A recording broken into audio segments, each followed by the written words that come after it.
All right. We are back on TSU today on the KTSU 2, The Voice. We have some special people that we are interviewing today. Can you guys please introduce yourselves? My name is Don Davis with the Houston Black Real Estate Association and Don Davis Luxury Realty Group, brokered by EXP. My name is Campbell, better known as Coach Cam. Okay. Thank you so much for coming. I appreciate you guys for being in this space with us on this fine Friday. Could you tell us a little bit more about what you guys do, what your positions are?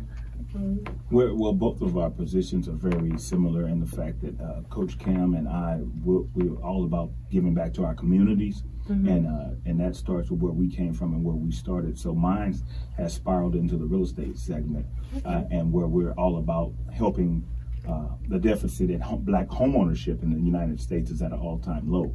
So we have what we call the SHIBA, the State of Housing in Black America, that we must address in order to help our people get back to the place where we were. And that starts with knowing who you are. And that's what Coach Cam is really good about, is the fact that you do not have to spend money to define who you are and what you do. And once you do that, then it keeps you from going into debt. A lot of times we're in debt because we're trying to outshine each other. When it's all said and done, shining begins within, and that's why I think Coach Cam needed to be a part of this, because it's very as mandatory. It's mandatory. You have to fix yourself on the inside before you can fix yourself on the outside. Tangible things, we can't take that with us. But that begins on the inside. So I wanted to Coach Cam to kind of elaborate on what inspired you to come up with your book, and also kind of give some background on yourself as well. Yes, please. Yeah, thanks. So my background, I grew up about 10 minutes from here, off of MLK. I went to the University of Houston, so I've been on the TSU campus a few times, but a few times, once or twice. Yes. So you're very familiar with the stomping ground. I may be a little bit. So just a coach by trade. So my first job out of school, I worked for the Texans. As an entrepreneur, I started my first business, I guess, 16 years ago or so. And I got back into coaching about 10 years or so, and I coached for a short span, but I was able to amass a lot of wins. So the school I was at left as the school's all-time winningest coach. And so I left there and just went full-time into entrepreneur space, which, you know, I'm a learner by trade. And so I just began to develop my businesses. Texas Athletics did very well. We're actually a finalist for the Upstart Awards, the Black Chamber of Commerce, this past weekend. So we didn't win it, but the person who did was very well deserving. So here we are with the book, Alpha Redefined, 12 Servant Leadership Principles of Legendary Leaders. And, you know, really the mission of it is kind of what Don said, just to help people identify their own skill set, their strengths, and help build teams and build families and support people being successful. That is great. Thank you so much. So I personally have an organization on campus called Relationships. So it's all about mental health, self-love. So what advice would you give to students that are not only trying to find themselves just on their own, not with materialistic things, because, you know, we see all this stuff on social media that's like, you got to have this, you got to have this body, you got to have this car, these clothes. So what advice would you give to students that are actually trying to generate wealth and not just riches? And that's where I want to lead with Cam, because Cam's event is tonight. You gotta go out. You gotta go out and get that book, and then we're gonna come back to the wealth side tomorrow morning. But Cam, go ahead and elaborate on some of those chapters and the book release tonight and things like that. Absolutely. Yeah. So to answer your question directly, I think that the college age is, well, there's obviously transformative years and spaces in every person's life. And I think that the 17 to 22, 23 is just an amazing place to learn. Right. And so I think from a non-traditional formal education, so outside of, you know, the resources that the campus is bringing you, you begin to learn who you are and what you want. I think the first thing I say is, you know, everyone's wealth path is everyone's wealth path. Correct. Right? So it's a fingerprint. It's a fingerprint. It's not a copycat. And it's a subjective thing. And so if you ask someone what a lot of money is, one person might say $5 million, one person may say $50,000, right? So whatever wealth is to you, I think one of the challenges that you were alluding to is the pressure of what success looks like. It's such a subjective thing in today's, you know, day and time.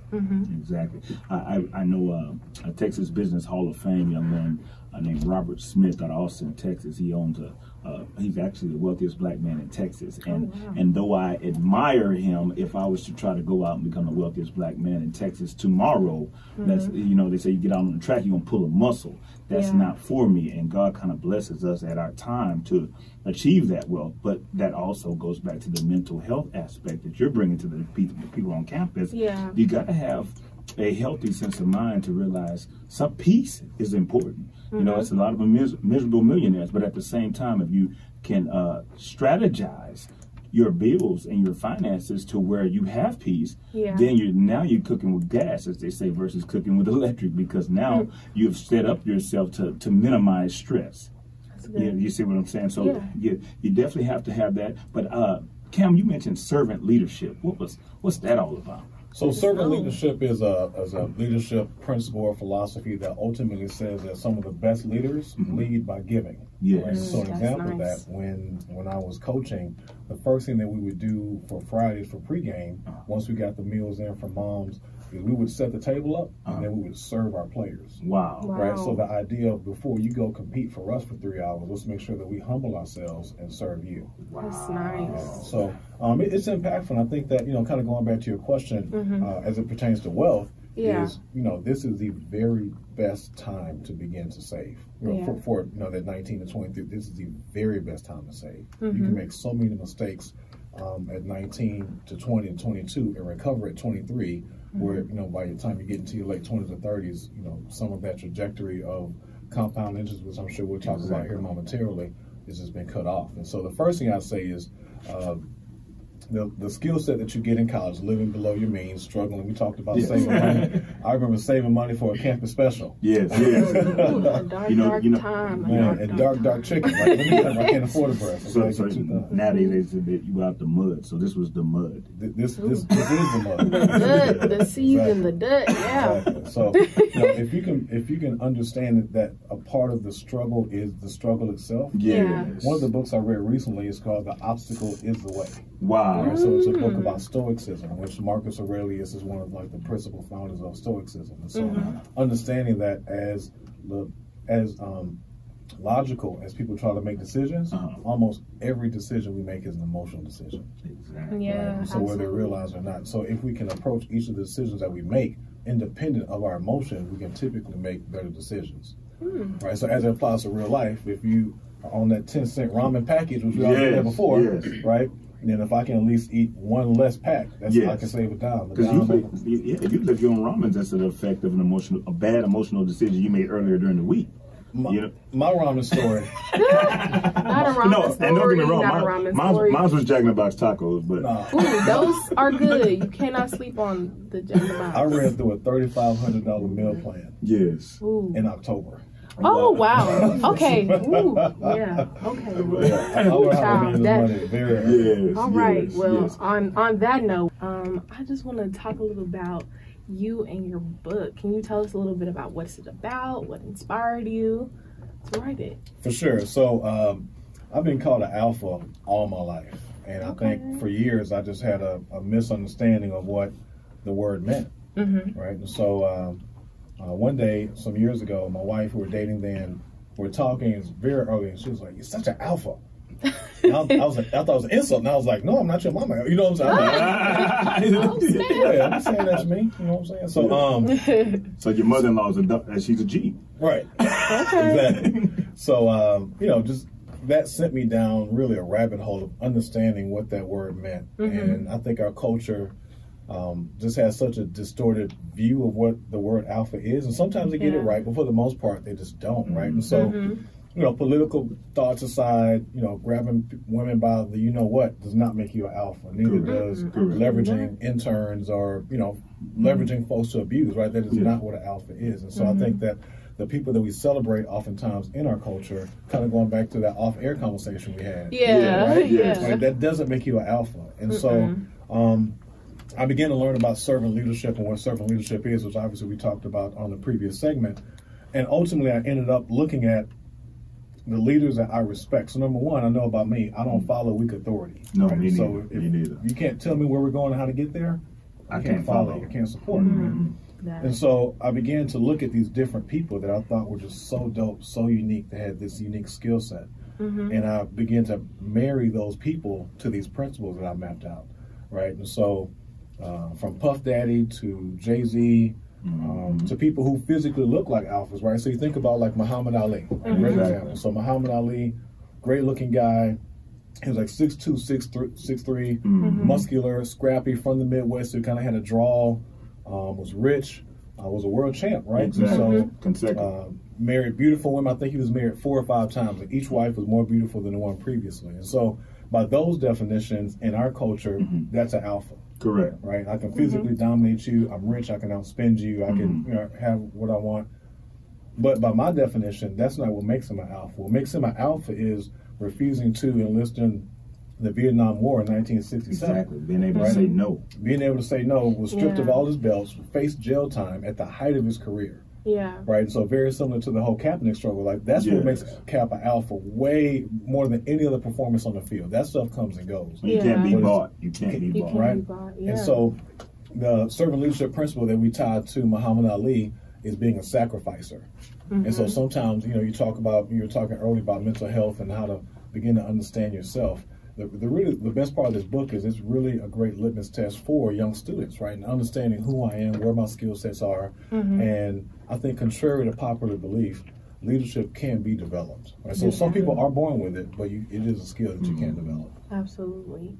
So how can we support you in this amazing book? And like, where is the signing? I know you talked about having a book signing. The signing is tonight. It's at 5115 in the Galleria. And so it's a restaurant inside of Saks. I know we have some college students out, so come get you a cup of water and some lemons. Exactly. Right? and come network, right? So almost going back to what we were talking about. So you do have to begin to expand your circle of influence. And so, it'll be a great opportunity there. You can register on Eventbrite and search Alpha Redefined, and then also the book is up now for sale at alpharedefined.com. Okay, thank you so much. I love that this is a platform for people, and especially college students like myself, that can come and network and actually get some gems going and hear how to actually like hone into your skills and hone into your inner leader. So I really appreciate that, and congratulations to you. Thank you. That's awesome.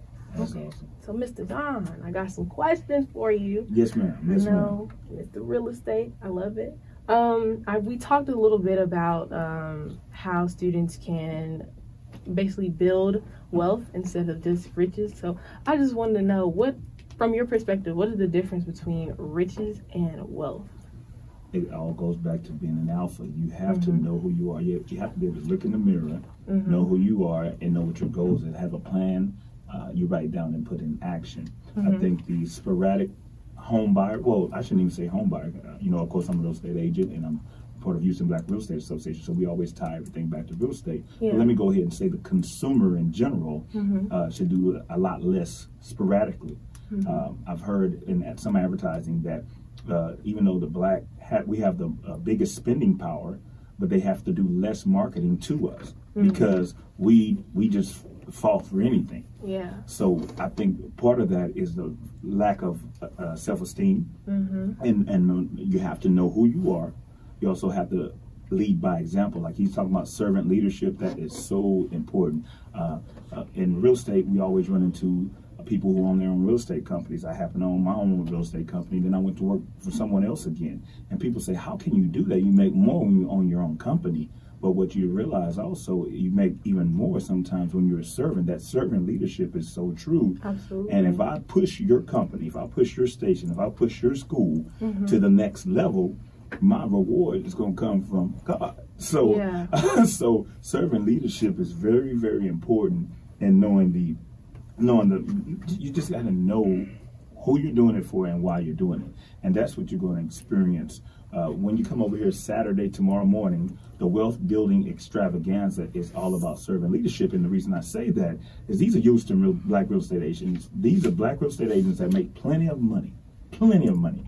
They really don't have to. It's kind of like I'm getting off the freeway to help you because your car is broke down on the side of the road. I'm already going. I'm already on I-10 by 10. I'm already going where I'm going, but I don't want to forget that somebody slowed down to help me. Yeah. And so that's what this Black Building Wealth Extravaganza is all about. Tomorrow, we actually made it a catchy name because we know you guys Extravaganza. We love it. Yeah, we had to make it a catchy name, but then to simplify it also, we also said, but pretty much, you know, not the car first, the house first. And people say, well, Don, how am I going to get to my job? You know, because you said, hey, don't buy a car, buy a house, but I need a car to get to work. Well, we're not saying don't buy a car ever. We're saying go ahead and buy a cash car, A to B right now. Yeah. We're saying don't get yourself in debt to where now you got student loans, you got an auto loan, you got all these non-appreciating assets. Yeah. Non-appreciating assets versus an appreciating asset is going to hit the ground running.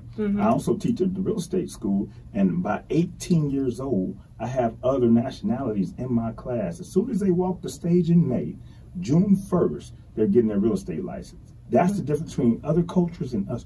We have to realize the importance of paying it forward. Yeah. So get your real estate license or get some home ownership education and understand all about leveraging, as he was talking about compounding interest, leveraging. If I do go into debt, trust me, my appreciation is going to outdo my interest rate. If not, I'm just smoking mirrors. You know, some people, you can own a home in the wrong area also. Because if the interest rate and the tax rate is higher than the appreciation rate, then you're smoking mirrors. So it's just the importance of getting that education. That education comes from the Houston Black Real Estate Association, National Association of Real Estate Brokers. But like I say, this Saturday at the Jesse Jones Business Center from 9 a.m. to 3 p.m. You can come out. It's free. This is free education. This is free education. And, you know, so we're all about imparting this into our culture because the state of home ownership in Black America is down. And he who owns the real estate makes the rules.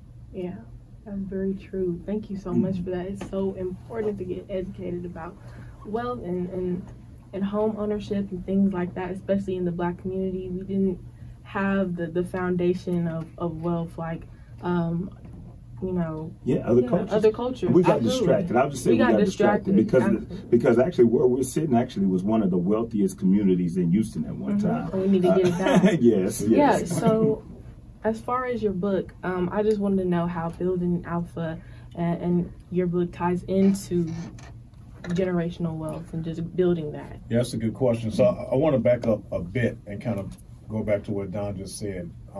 People will be surprised how many doors are open for free. Yeah. There's so much free information out there. Right? So one of the people that we did a character sketch on was David Weekley. Right? So David Weekley is a local home builder guy. So his backstory: he grew up in Houston, went to Memorial High School, I believe went to UT, and began to start building homes, and so knew from the ground up. And so local guy, you know, came from a nice family, but was not like rags to riches, nor was he, you know, a trust fund baby, just a hardworking guy.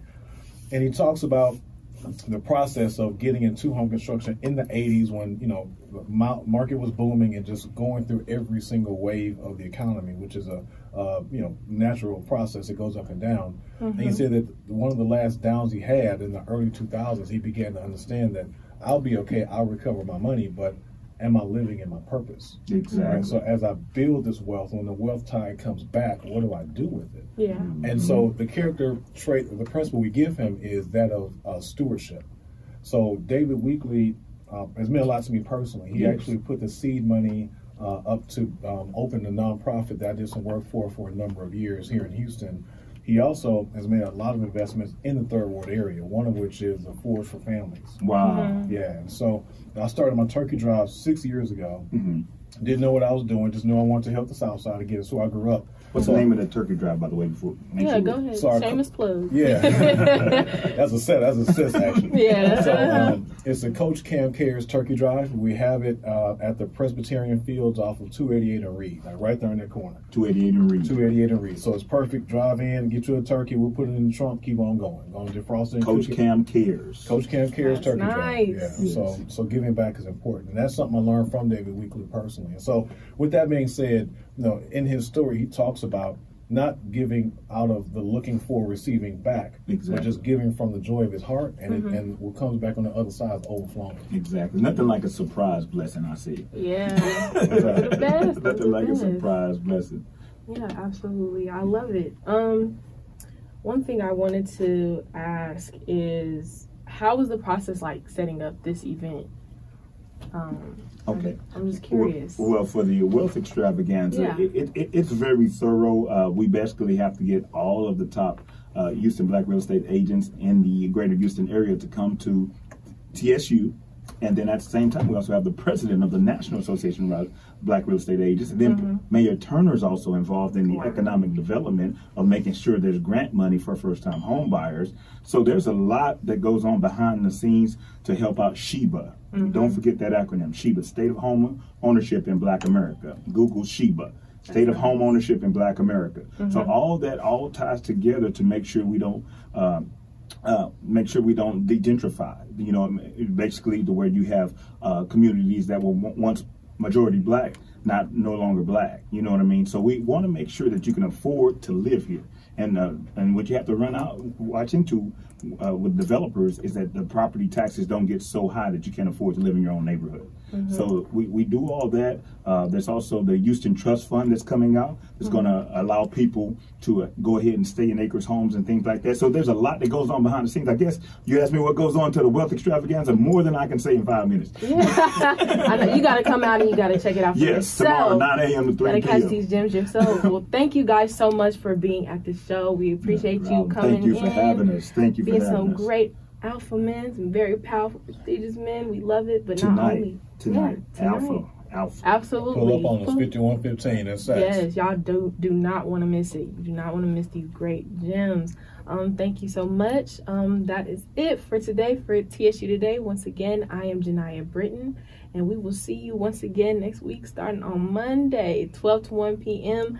Always, if you would like to call us, call 713-313-4359. And I will see y'all once again on KTSU 2, The Voice. Thanks, Janiyah.